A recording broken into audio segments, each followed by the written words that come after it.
Blog Talk Radio. Welcome to MindShifters Radio. My name is Dr. Michael Rice, and our specialty on this show is forgiveness and supporting people in healing the inner dynamics of their lives and their relationships. If you were on the show yesterday, you did not get the name MindShifters, so we were calling it Why Is This Happening to Me Again, which is the title of my book, but we're developing this show, and so you'll see probably many new dynamics as things unfold. But the support groups around the country and around the globe that are working with the tools that I've developed, I'll call MindShifters Support Group. So we're going to call this MindShifters Radio because it's really an online support process.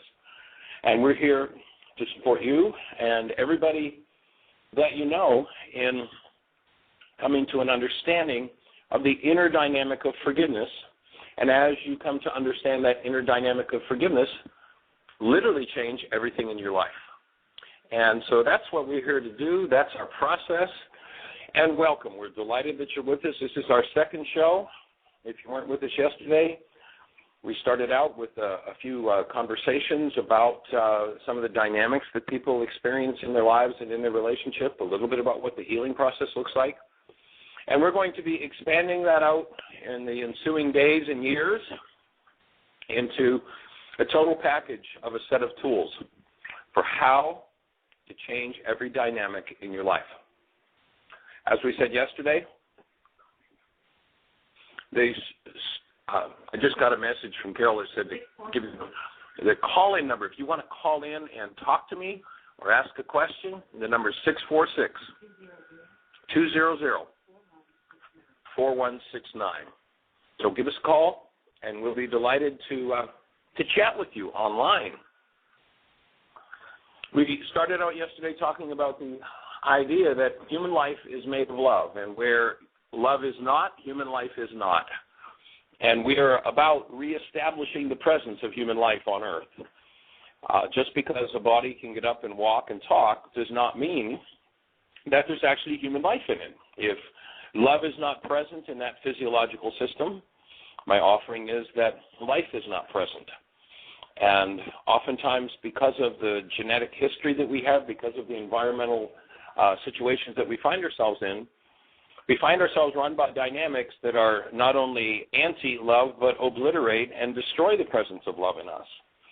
And my offering to you is that as you learn these tools, you will be able to stand in the face of any situation that life can throw at you, and you will be able to stand in the presence of a human life. The benefit of standing in the presence of a human life, of standing in the presence of love when the stress is up and the chips are down, is that you don't have to turn to the old dynamics of the family, to the old dynamics of the bloodline, to the old dynamics of the culture, but rather you can bring something totally new, totally and completely unlike what's happened in your past into the present moment. And what we find is that when one is functioning out of what we call this body-mind unit, which really doesn't have a mind, although it appears to have, when one is functioning out of that, what happens is they're stuck with whatever's stored in that system in order to function. And we're looking to support people in getting beyond that, because when we function out of what's stored in the system, we're functioning out of the past. We're replaying, we're redoing. You know, people will say, well, how did you react when Charlie said this, when Mary said that? Well, if you look at that word react, it means how did you redo an act on a previous occasion? We're not looking for reactors. We're looking for people who are conscious creators, and act out of choice. The body-mind unit has no choice. If I say to you, don't think about the color of your car, what comes forward in the mind?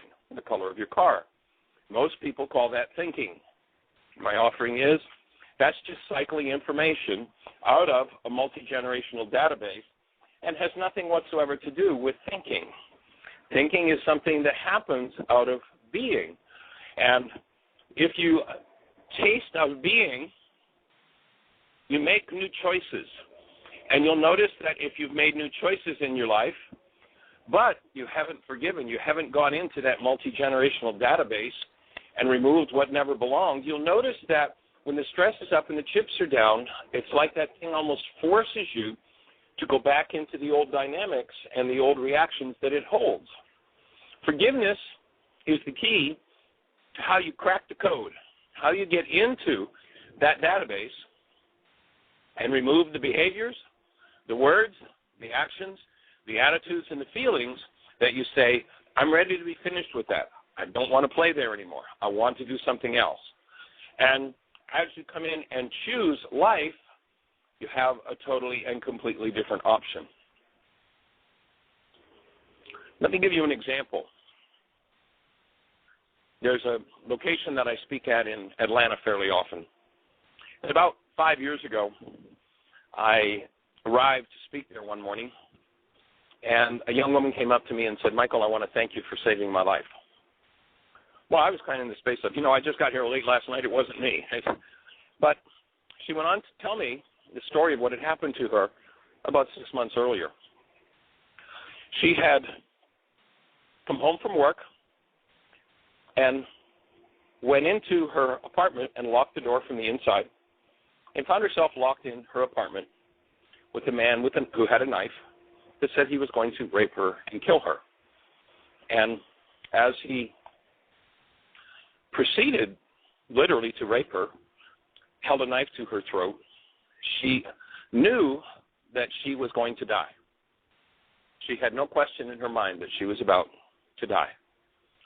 And she'd been to a series of my workshops, she explained, the year before when I was in Atlanta, actually in Marietta, or as they call it, Mayretta, Georgia. One of the lines you'll hear me often use is that of conscious, active, present love. And she told me that, oftentimes since the workshop series she'd done the year before, she would hear my voice in her head saying conscious, active, present love. And as she's being raped with a knife at her throat, she hears my voice ring in her ears, conscious, active, present love. And when that voice went off in her head, she found herself shifting into another space than the terror that she was in. She found herself shifting into a space of love. And she said, as soon as I did that, and I looked at this man's face, I could see the stark, raving terror. They're the words she used. The stark, raving terror in his eyes. And she said, even though I knew I was about to die, I totally and completely went into compassion for him. I looked at him through the eyes of love rather than the eyes of my fear. She said he instantly began to cry, got up off of her, and ran out of her apartment. Probably the first time in this young man's life that someone had looked at him through a set of human eyes. When we're not looked at through a set of human eyes, when we're not spoken to through a set of words that come from a human life, that is from love, we tend to accumulate generations and generations and generations of hostility and fear. And when we do that as creators, we tend to create out of that hostility and fear. This work is about literally removing, deleting all hostility and fear from your physiology so that you function as a human being and you embody in this form your human life, your active presence of love. And so that's where we want to head with our program and where we're going. And we have a caller, and our caller is calling from area code 646. Oops, no, it's not. 423. Oh, pardon me, from 423. So 423, you're on the line. What's your name and where are you from? Are you with us? Can you hear us? Hi, this is May. Well, I'm not getting any sound here. Perhaps you can hang up and call back again. Now, can you hear us? Can't hear what you're saying. Maybe you can step outside to get a better signal. Oh, they hung up. Okay. Try calling back again. We're still here. And it looks like we've got a Skype call on the line. Oh, okay. Great. So we're heading toward this experience of restoring conscious, active, present love to every mind on the planet. And oftentimes people will offer the thought, well, but gee, if I don't have my rage, how am I going to survive? If I can't get in somebody's face and scream back at them, how will I ever win? Well, you'll find that there's 1,000 times more power in you when you come from the active presence of love, your human life, than when you come from a world of hostility and fear. There's more intelligence. You know, one of the questions Jeannie always asks in our Why Is This Happening to Me Again workshop is, how many have ever done something they regret? And 100% of the time, in 100% of the cultures, when someone answers that question, no matter where we are in the globe, the answer is always some variation on the theme of hostility or fear. Hostility or fear, I would offer, defiles intelligence. It defiles perception. It lowers our capacity to respond in the most powerful way that we can respond. Responding out of love does not mean that you lay down like a doormat and let people walk over you. It does not mean that you don't hold people accountable. It means that you are conscious, and in that conscious awareness, you can hold people totally and completely accountable. And as you do, that, a whole different thing starts to unfold, and that is a human life. And it's awesome when it does.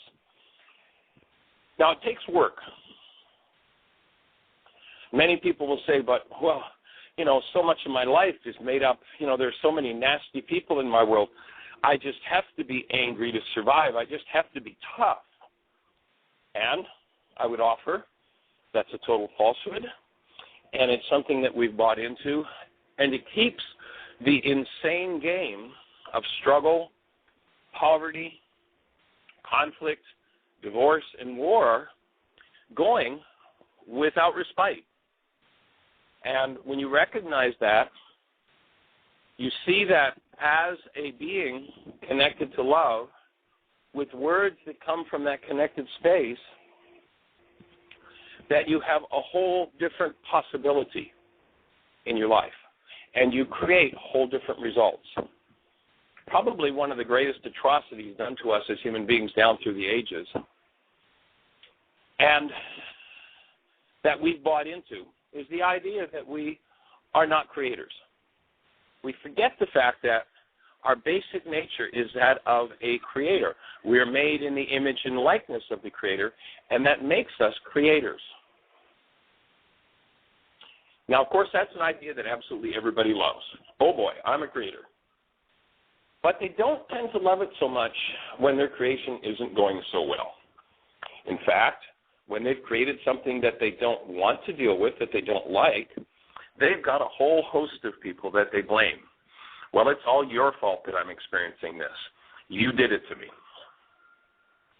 And one of my favorite tongue-in-cheek lines, you'll hear me say this often, that I love to deliver in my workshops is, you'll notice if you've been through a particular painful reality 87 different times with 42 different people, you're the only one that was there every time. Your painful realities are about you. They come from the contents of your mind. They do not come from the people around you. Though the people around you can show those things to you, what you're experiencing comes from inside of you.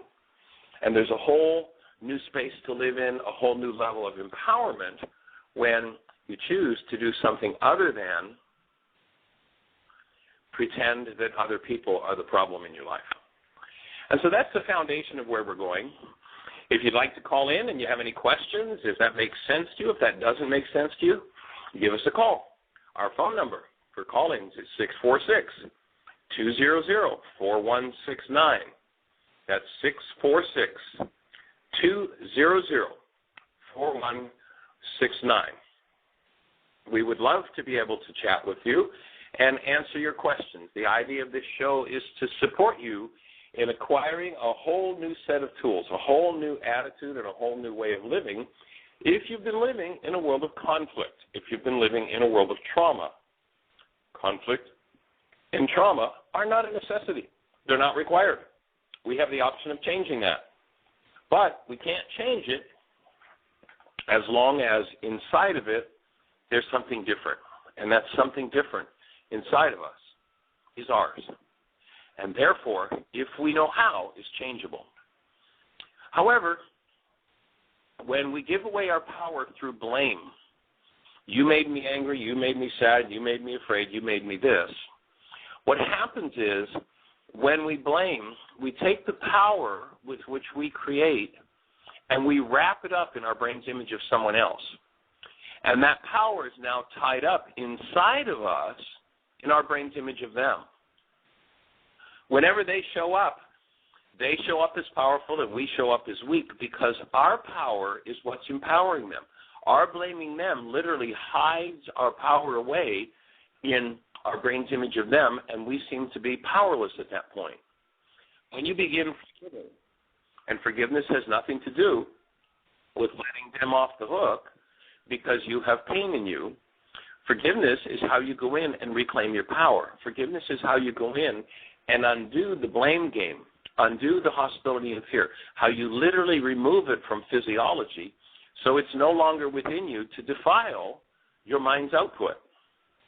And as you reclaim your power, you'll find that you stand in a whole different posture in life and you stop playing the games that everybody else plays. Different process happens. Different possibilities happen. We become actual beings connected to the active presence of love 24/7, 365. In fact, one of the things we'll be integrating into this show is ideas from the ancient Aramaic language. The Aramaic language is an interesting language. It's the root language of at least 5 of the world's major religions. Not because it's a religious language, however. It's the root language of 5 of the world's major religions because in that language they understood the physics and the physiology of exactly how the world works and how we work within it. When the words that were taught in that language were translated out of the Aramaic language and put into the Greek language, and of course in the West most scholars would say, oh, no, those original teachings were all done in Greek. They were all written down in Greek. Well, I would offer that the humans who spoke those words in Aramaic, if they sat in Greek circles of study today, they would say that's all Greek to me. They would not comprehend it. It would not make sense. And it certainly wouldn't resemble what they had to say. One of the things that I like to offer to people, I like to tell a little story when I introduce the Aramaic. And we've got a caller holding, but I'm gonna tell this story first, and then we'll move to our caller. And that is, imagine that I'm getting ready to do a workshop series, and we hear from a fellow in Russia who says, gee, I want to come over and experience this series of workshops you're doing. Actually, we're doing such a series next week here in Fort Lauderdale. We'll start Sunday afternoon. I know it's football day. You know, if you got to go to the Coliseum, if that's what lights your fire, you know, then you'll miss the workshop. But that's cool. We'll be doing it again. But starting Sunday, we're going to start a 5-day series, or pardon me, I guess it'll probably be a 6-day series of workshops in Fort Lauderdale. We've just discovered that we're going to do this, and so we'll be getting a flyer up on our website soon. But let's imagine that we have someone in our audience that speaks speaks Russian and is the best translator of Russian into Greek and Greek into Russian in the world. And they hear from us that this fellow wants to come over from Russia and experience the workshops. And they volunteer. Hey, we'll pick him up at the airport. We'll house him. We've got an extra room in our house. That would be awesome, and we'll translate for him. So during the week, a couple of times the whole group gets together, has lunch. We hang out with this new Russian friend, and he's just awesome. We have a great time with him. And as our Russian translator is getting ready to take him back to the airport, and who's been doing the translating, I asked him to explain that I think he is really cool. I want him to tell our new Russian friend that I think he's cool. And our translator turns to the gentleman in his best Russian and tells him that I think he's got a low body temperature. He translated my words perfectly, but he didn't say a word about what I meant. If you go back, people always tout the prowess of the translators of the texts that come from the Aramaic, the New Testament, etc. But if you look, you'll find that much of what was translated out of the Aramaic and then into the Greek, and then from the Greek to the Latin, and then from the Latin to the Old English, then the Old English to modern English. Huge, huge holes, huge chunks of the original teachings are missing. Now, I know there are many people who will say, oh, no, God looked over those translations and they were all perfect. Well, excuse me, folks. It's just not the truth. It's not even close. And those who would say, well, it was all done in Greek to begin with. There's one spot in the scriptures where you read the last words from the cross, and it actually says in the Greek translations this was left in the original Aramaic. Well, if it was left in the original Aramaic, obviously the original was Aramaic. It wasn't Greek. In fact, those words, if you listen to the Greek translation, totally and completely misrepresent what the man named Yeshua said. The words are Eli, Eli, lama sabachthani, Aramaic. And instead of saying, as the Greeks would tell us, my God, why hast thou forsaken me? There was a much more intimate greeting that was given. It didn't start out, my God, my God. It wasn't said with dejection. It was said in empowerment. It was said with excitement. And the greeting was, oh, Papa, Papa. Much more intimate than my God, my God. And it didn't say, why have you forsaken me? It said in excitement, for this you set me aside. It was an aha moment for him. And so the word forsaken is very similar in Aramaic to the word set aside for a special purpose. And so this Eli, Eli, lama sabachthani had spoken, the idea was that here is Yeshua who gets the insight, if I don't have any hostility or fear in me, I went to the Garden of Gethsemane, I cleaned out the garbage. I bled through my skin to clean out the garbage. That, by the way, in the system of medicine I'm trained in, is called a healing crisis. And this is the moment where he gets the insight, for this you reserved me, for this you set me aside. And, of course, when you think about it from the Greek point of view as, my God, why hast thou forsaken me, you hear people who believe this is God hanging on the cross, and now here's God forsaken by God. In what universe does that make sense? And certainly it leaves us pretty much out in left field, pretty hopeless. Well, I'll tell you what, it's not hopeless. If you listen to the man said, the things I do, you can do, and greater. And he was excited about his opportunity to walk through the experience of death and wake up and come out the other side. And this isn't a religious principle. It has to do with the active presence of love. And so we're looking to reestablish and restore that active presence of love to every mind, heart, and being on the planet, and that's where we're getting ready to go. So we have a Skype number coming in from a caller, and I'd love to say hello. What's your name and where are you from? Hi, my name is Sandra. Hi, Sandra. I'm calling from Boston, and I am definitely in one of these relationships that is bringing up all of the pain and conflict that I have in my mind. Well, one of the things I'll start out with acknowledging you for the fact that you can say that with a smile on your face. That's an indicator to me that you have done some work, that you're not at this stage totally trapped in your trauma. So that's a good thing. That's a big step upward from where a lot of people are. Thank you. Now I know that I realize that I think it's I know the people that I have to forgive. Obviously, it's my family, and I don't. How do I start to begin to release the pain and not project it on everybody else?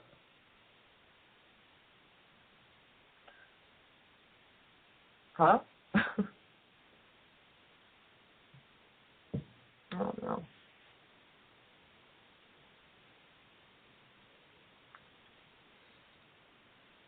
Hello?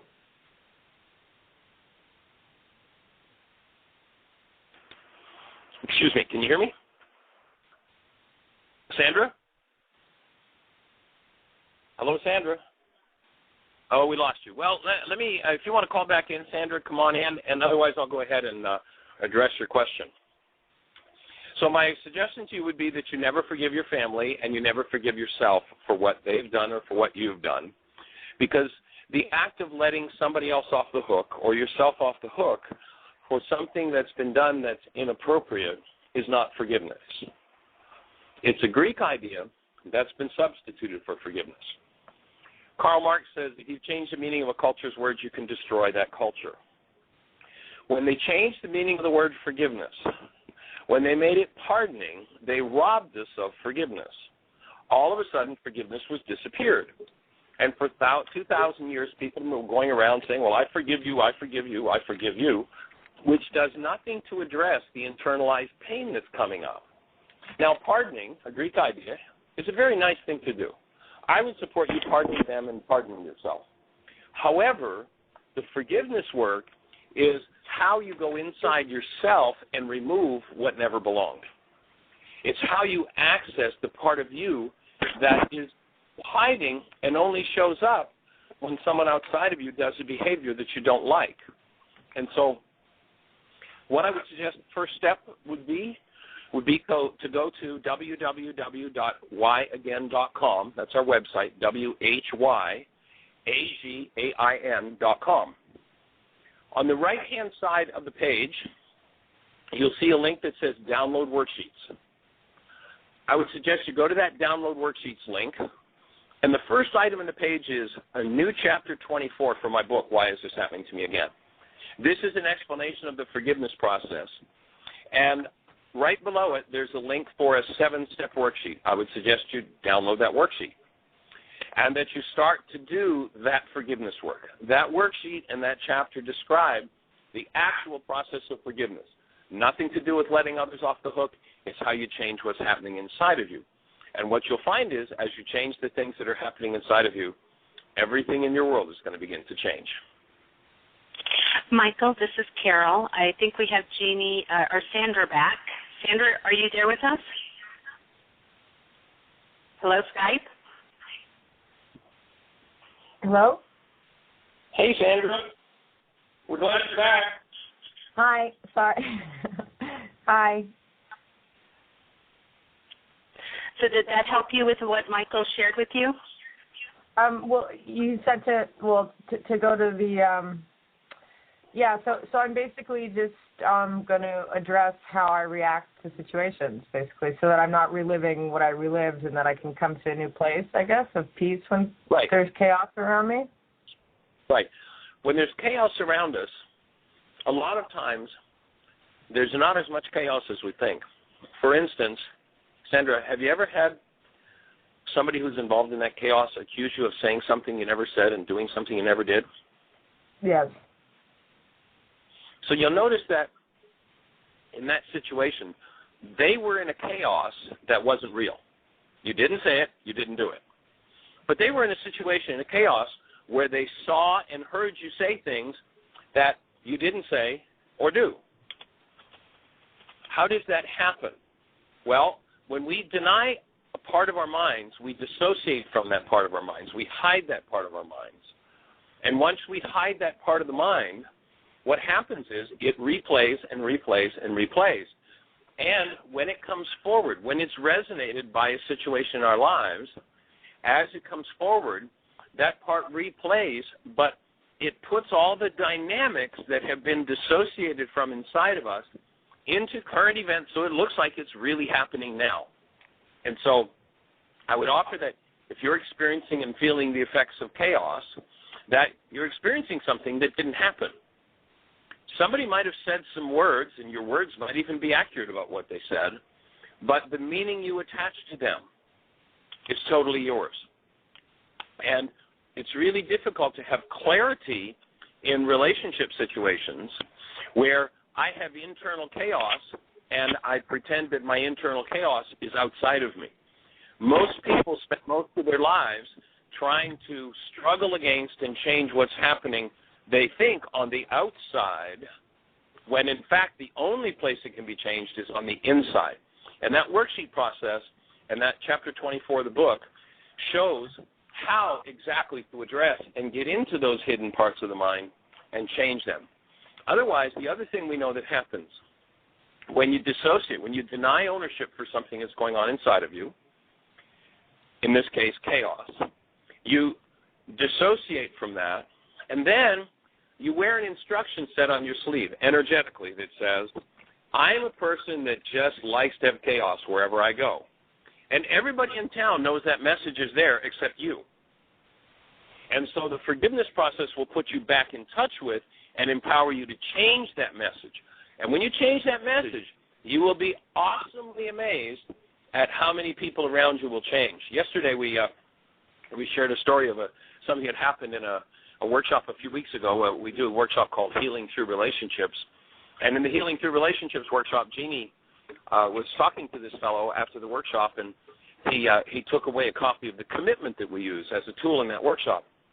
He called Jeannie about 2 weeks later, and he said, I just want you to know how awesome that commitment is. It has totally turned my relationship with my wife around. We were on the verge of divorce. And he said, I read it to her every day, and it's totally transforming our relationship. We're like we're back on a honeymoon. And Jeannie asked him, well, you know, when you read it to her, does she read it back to you? And he said, what do you mean? He said, well, when you read it to her, does she read? He says, she doesn't know I'm reading it to her. I go in the bathroom and close the door. She doesn't know I'm doing it. I haven't told her, but our relationship is transforming. You've got more power in there than you think, Sandra. And when you start to take a hold of it through forgiveness, you will be awesomely surprised at how your life shifts. Okay, Michael, we have one more caller, V. Diggs. You're on the air. Hello? Fabulous. Who are we speaking with? Hello? Yes, hi, you're on the air. And Hi. your name and where are you from? My name is Veronica. I'm from Pittsburgh, Pennsylvania. Hi, Veronica. Welcome. Hi. You have a question for us or a thought? Yeah, more of a question. Like, I was looking at the title of your blog talk, and it was saying, why is this happening to me again? And lately, like, since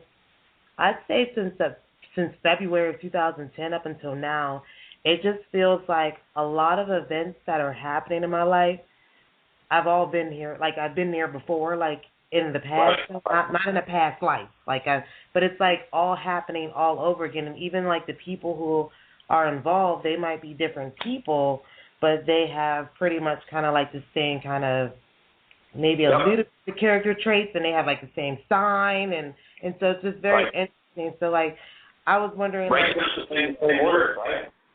I'm sorry, what? I say right now I'm saying the same word. You might want to turn your radio down in the background so we don't get the feedback. Okay, let me let me do that.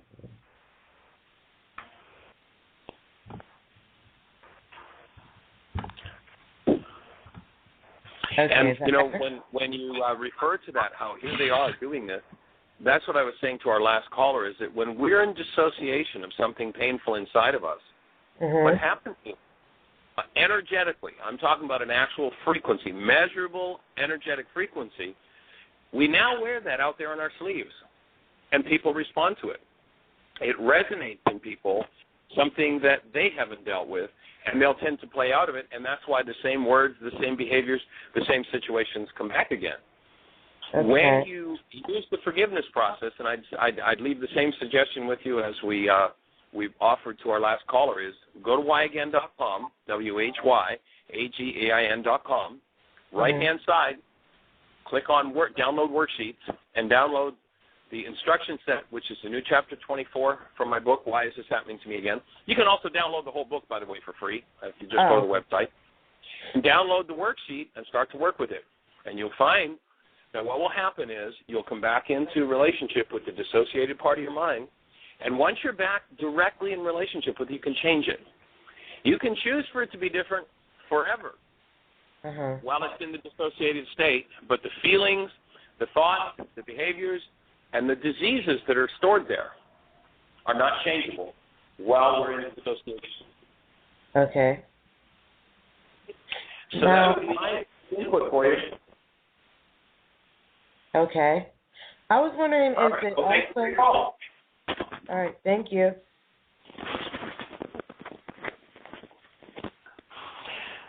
So the common dynamic of culture. Where's the feedback coming from? We're getting some feedback here. A second. The common dynamic for many people in our culture is that of playing out the same dynamics over and over and over again. It's just about a universal question. That's why this Sunday in Fort Lauderdale, and you can tap into our website under schedules, you'll be able to pick up a flyer. It's not up there yet. It'll be there a little later today. That's why this Sunday in Fort Lauderdale, we're going to do the workshop, Why Is This Happening to Me Again, from 2 to 5:30. And it'll be a location just off of Los Boulevard in Fort Lauderdale. And we'll lay out the whole forgiveness process, the whole dynamic. And we haven't decided yet which workshops we'll be doing, but Monday night, Tuesday night, Wednesday night, Thursday night, and Friday night, we'll be doing a series of free workshops. And Jeannie and I are on the road 6 to 10 months of the year. Our travel work is done free. Occasionally we get somewhere where the center that's sponsoring us insists that we charge a fee, so there's a fee, but that's beyond our control. Our work is done freely, and we're out there to make it available and give it to people, which is why you can download my book free online. There are videos, there are audios. An awesome website. Jeannie, my wife, does the website, and you can spend weeks on it and not find every corner. And around every corner, there's another piece of gold. And as you work with those tools, you will find that your mind will shift. And that's the name of our study groups around the country and around the globe. They're called MindShifters support groups. You can also go to our website and see if there is a support group in your community. And if there's not a support group, then you can start one. You don't have to know this work. What most support groups do is get a set of videos, and they start showing the videos. Many people do 1 or 2 workshops, and they start a support group because they're committed to learning these tools.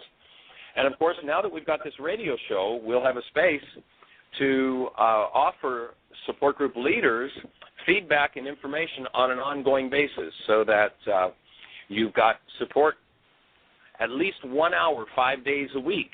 And our commitment is to take this support literally to every mind, heart, and being on the planet. That's what we're here to do. And we hold the space that this work, this radio show supports you, enlivens you, empowers you, and takes you to the next level of living a human life. It's an awesome thing to do, to move out of the dynamic of hostility or fear that we think is externally imposed on us, when in fact it is not externally imposed on us. It comes from inside of us. And once you realize it comes from inside of you and you understand how the delete key works, the delete key is called forgiveness. You remove what never belonged from human experience. And guess what never belonged in human experience? Any form of hostility or fear. There is no place for that in the human organism. Hostility and fear is a dis-ease energy in the human organism. Wherever hostility or fear is stored in your tissue structure, that tissue structure is in a disease state. We're looking to eradicate disease from planet Earth. It's time for us to move forward and recognize who we humans are, how we really function, and what's really possible. And what's really possible is living 24/7, 365 in a state of love. Now, lest you think that I'm living in some airy-fairy world and that I don't know what I'm talking about, or that I've ascended and I'm already there, I won't proclaim that I live in that state 24/7, 365. I'm just another human being doing my work. I had the blessing of getting to touch into the work of a man named Yeshua, who lived 2,000 years ago and taught how. He didn't teach a dogma about himself. He didn't teach a dogma about the church. He didn't teach a doctrine about how people should and how people shouldn't. He taught a set of tools. He taught a how-to. I happen to have had the blessing of touching into his original Aramaic words and started to learn and decode them and bring them into the world of the average human being.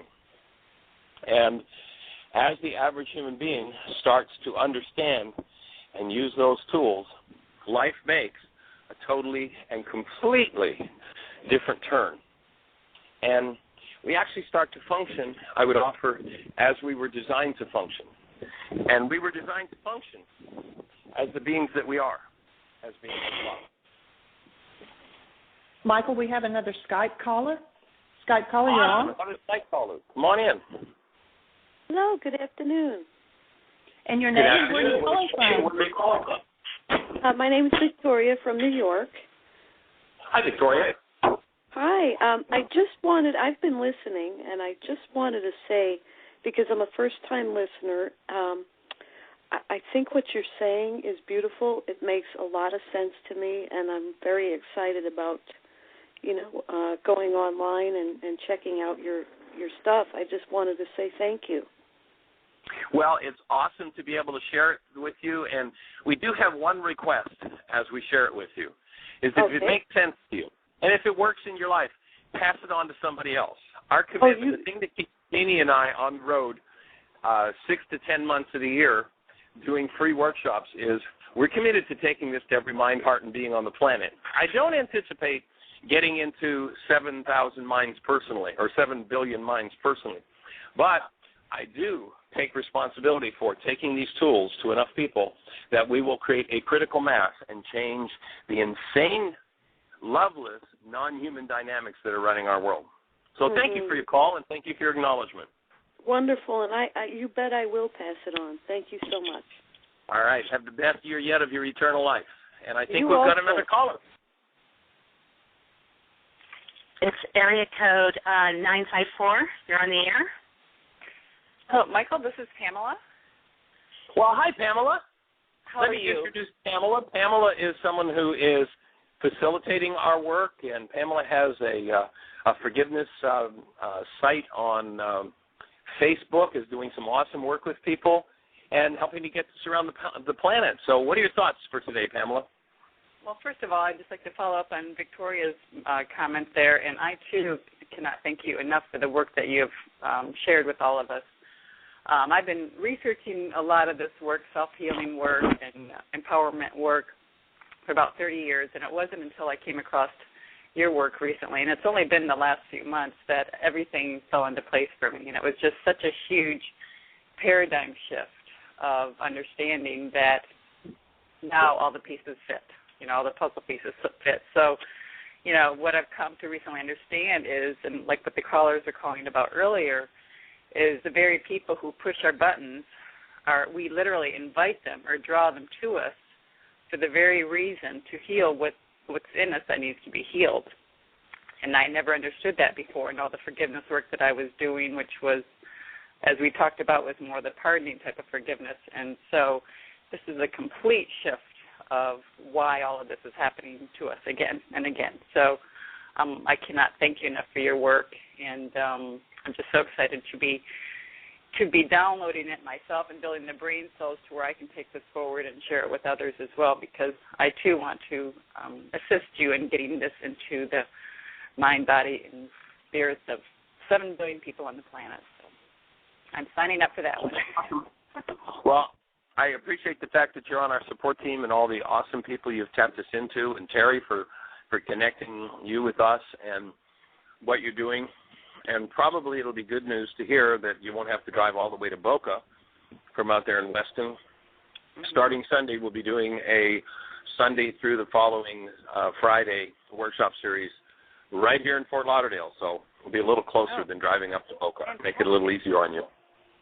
Well, I've been to probably 8, 10 different workshops that you've done, and every one I just get something so profoundly different out of it, and it's just so valuable. I just keep going over my notes and just try to have it naturalized within me to where I can then pass it on and share it with others, because it's something that we all need, especially now, and I'm just so thrilled to be part of this amazing team, and the relationships that I've developed since meeting you all has just been fabulous. So thank you for that. Well, that's very cool. I just wanted to share one little thing that I've been sharing with others that help people understand why certain people push our buttons and other ones don't, and how you relate to the middle C tuning fork.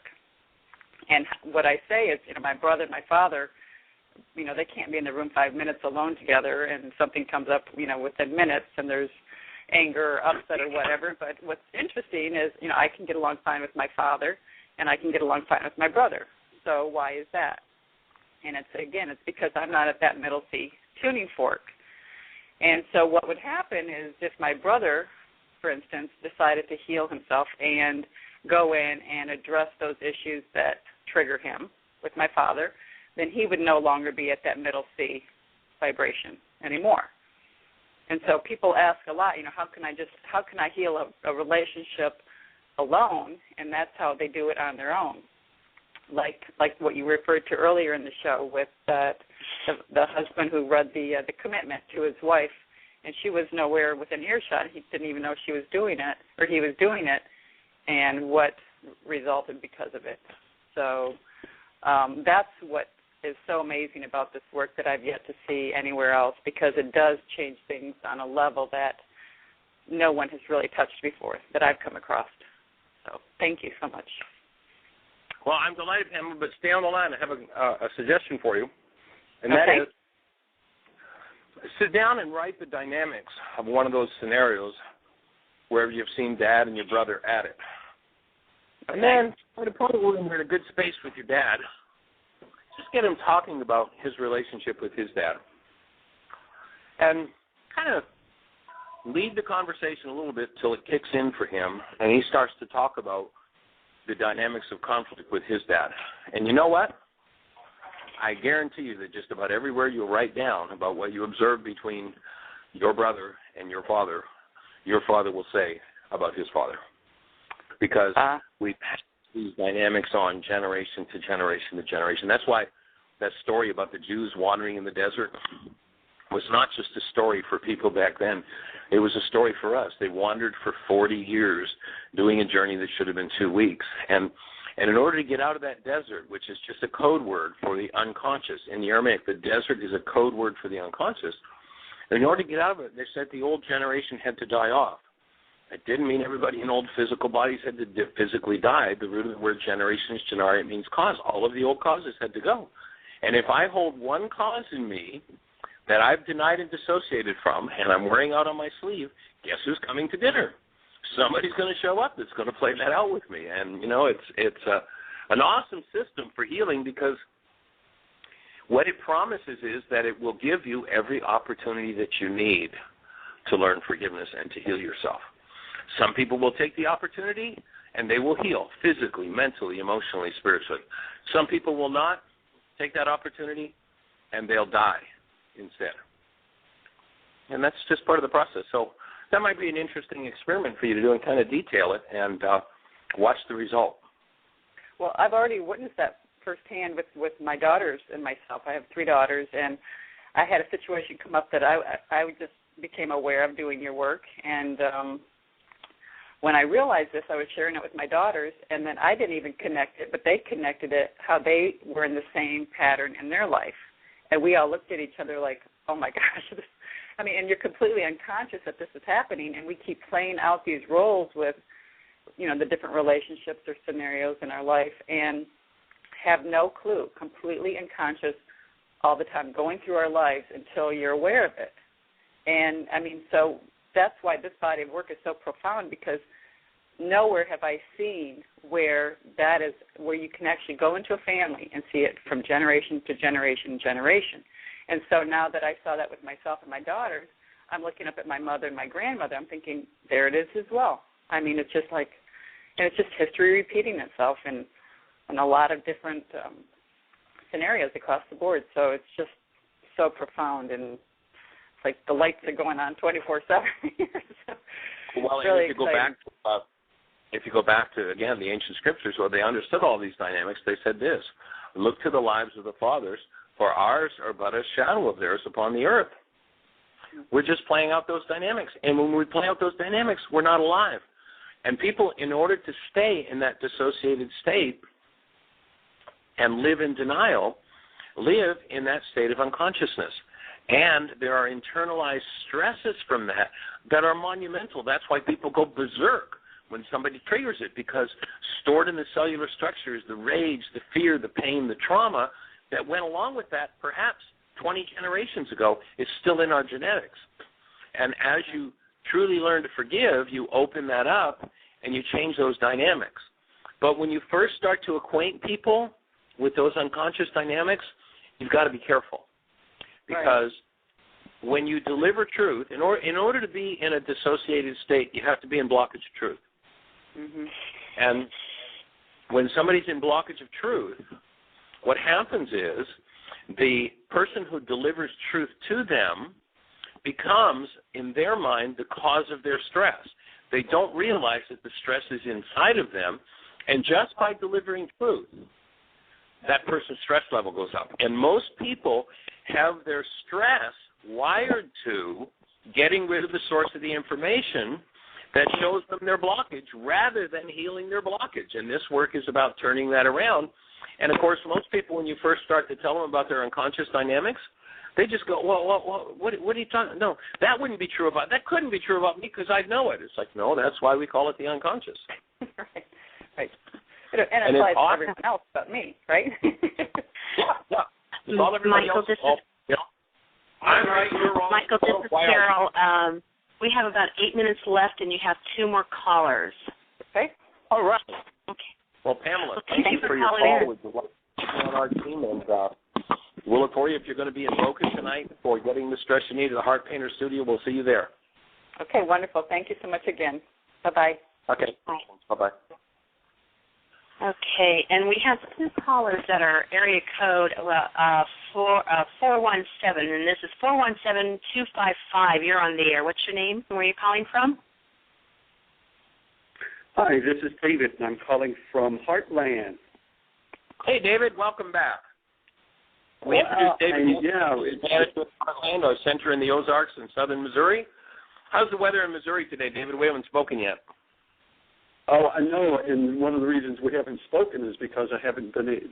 There's been a lot of change of weather here. It's just been incredible. This morning when I got up, it was raining really hard, and within an hour, it turned into sleet, and then it turned into snow, and then there were these winds, and the sun came out, and it was bright and melting everything, and now it's gone back to being cold. So it's been off and on, and I was just listening into on the phone here, and when I was on the computer with it, it actually kicked me offline. It kept buffering, and so I wasn't able to follow all of the conversations. But anyway, it really is fabulous. I was looking at this weather, and when you were talking there with the last caller about the genetics and how that reflects and how it's going to continue to come up, it's just a wonderful reminder for me to know that that one of the things up until now in my life that I was prevalent of doing was blaming myself rather than when something would happen, which was part of the program, and when that blame would come up, well, then it was about me and this happening in this generation and what I've done in my life in this, until after working with you for a while and getting to understanding that there were times that I had no choice about the way that it was that I behaved of being unconscious. And I think that might be an important part for people to recognize and to acknowledge within themselves that there are times that the behavior that I do, I'm just not conscious. That's why I go, wow, why did I do that again? Not why is this happening to me again so much as why did I do that again when I said I wouldn't? Yeah, and of course when we refuse to forgive, that which we do is in that dissociated mind, and it's out of sight. We don't even know it's there. We're sure we've changed our mind and we're going to do it differently, but the next time the stimulus is there, the stress is up and the chips are down, we're going to do exactly that behavior that's stored in the dissociated mind, and that's why the work is an ongoing process. Many people say, well, gee, I've got to change 1,000 generations of my bloodline. That sounds really hard. And I like to offer to people, no, actually, living in hostility, fear, and unconsciousness is really hard, but it's effortless. You don't have to use one bit of effort to follow the family pattern. It does take effort and it does take work to change the dynamic. But believe me, when you change the dynamic, when you've got the tools and you change the dynamics, oh, man, life is so much easier. So much easier. It does take work, and as you know, David, it's an ongoing daily process. You know, I always ask people when they say, how long am I going to do this? When will I be finished? It's like, well, when do you expect to finish showering every day? Is there a time in your life when you're going to say, okay, I've showered enough, so now I'm never going to have to shower again? No, you haven't, and yes, you will. You will shower for the rest of your life. Otherwise, you're going to stink. And in the same way, you clean your mind every day, because if you don't clean your mind every day, you start to get into stinking thinking. And this is a way to eradicate that stinking thinking. So I'm delighted to say hello to you, David. I'll probably talk to you a little later this afternoon. And we've got another caller. We've just got a couple of minutes left, so we're going to shift to that. We actually have 3 more callers. There's another 417-209. 417-209, you're on the air. Where are you from, and who am I speaking to? Hi, this is Sam again, Michael. Hey, Sam. Can you hear me? I have a real quick question of someone I've been teaching the work to asked me a question last night about how the dynamics of genetic programming has an effect on someone who's adopted. Do they have double work to do from their genetics and from their childhood family and environment? Well, what tends to happen is because we are energetic beings, we can't go anywhere that we're not in resonance. You know, it's like if you imagine you had 2 very powerful magnets. Try and put the North Pole of one of those magnets into another North Pole, and what's going to happen? It's going to get pushed away. So the adopted child is an energetic being filled with energetic patterns, and all of the dynamics that are needed, whether it's the lawyer that's involved in the adoption and the person who comes forward and sees the ad, all of those dynamics are controlled by that energetic pattern. We have so much more power than we realize. And so we play out those dynamics, and the child will end up in exactly the right place to play out whatever it needs to play out. You know, I shared in yesterday's show, and I'll just do it quickly, we had 3 generations in a workshop we did this past Sunday of males. There were 2 older men. There was a young man who was in his probably 30s, and then there was a boy who was about 5. And as we were talking about this genetic component, the young man who's in his 30s points to a scar on his right knee. And then he turns to his dad and says, Dad, show them your scar. And there's exactly the same scar on Dad's right knee. And he turns to his uncle and he says, Uncle, show them your scar. Each one had exactly the same scar. Each one was drawn to exactly the circumstances. One was running in the woods, tripped over a root, bang, lacerated knee. One was playing baseball, running to catch a ball, jumped and missed it, fell, and there was a brick in the grass and lacerated his knee. And the young man was playing hero, doing some running and chasing, and fell, and there was a piece of glass in the ground. Exactly the same place for all 3 of them. So these energetic patterns